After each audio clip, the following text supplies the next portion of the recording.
और उसमें एक भी रुपए की बरामदगी न अरविंद केजरीवाल जी के घर, न मनीष सिसोदिया जी के घर, मैं अपने केस के बारे में बोल नहीं सकता। कोई संपत्ति नहीं मिली, कोई पैसा नहीं मिला,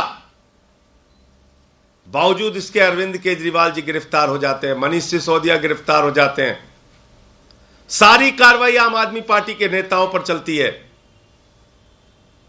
और जब हम कहते हैं कि शरद रेड्डी ने कमल छाप दारू घोटाला जो भारतीय जनता पार्टी ने किया है, उस कमल छाप दारू घोटाले पे कार्रवाई कब होगी, तो उस पर कोई ना ईडी बोलती है, ना सीबीआई बोलती है, ना मोदी जी बोलते हैं, ना अमित शाह बोलते हैं, ना नड्डा जी बोलते हैं, ना ही एलजी साहब बोलते हैं।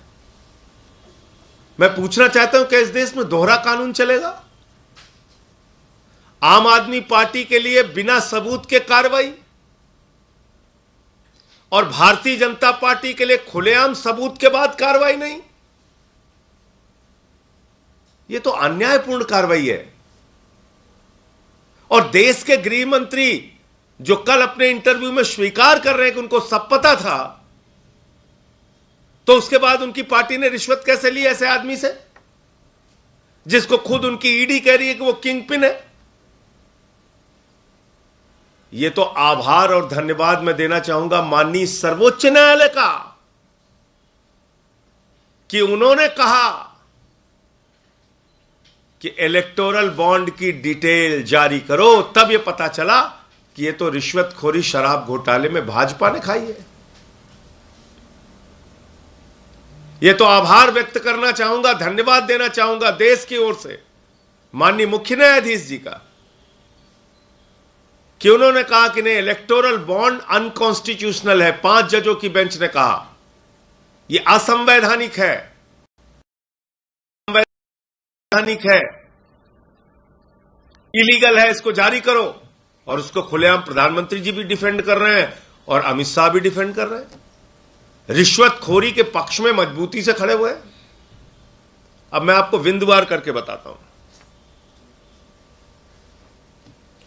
ये जो शरद चंद्र रेड्डी है, इसने जब इसको दिल्ली में ठेका मिला, उसके बाद नवंबर 2021 से लेके जुलाई 2022 के बीच में इसने 5 जनवरी को 3 करोड़ चंदा बीजेपी को दिया, 3 करोड़ चंदा बीजेपी को दिया। 2 जुलाई को 1.5 करोड़ रुपए चंदा बीजेपी को दिया। 12 जुलाई को 1.5 करोड़ रुपए चंदा बीजेपी को दिया। यह कब दिया? जब उसका ठेका यहां पे चल रहा था तो भारतीय जनता पार्टी को रिश्वत खिला रहा था वो, उस समय। यह उसकी तारीख हो गई। अब आ जाइए 9 नवंबर 2022 को उसको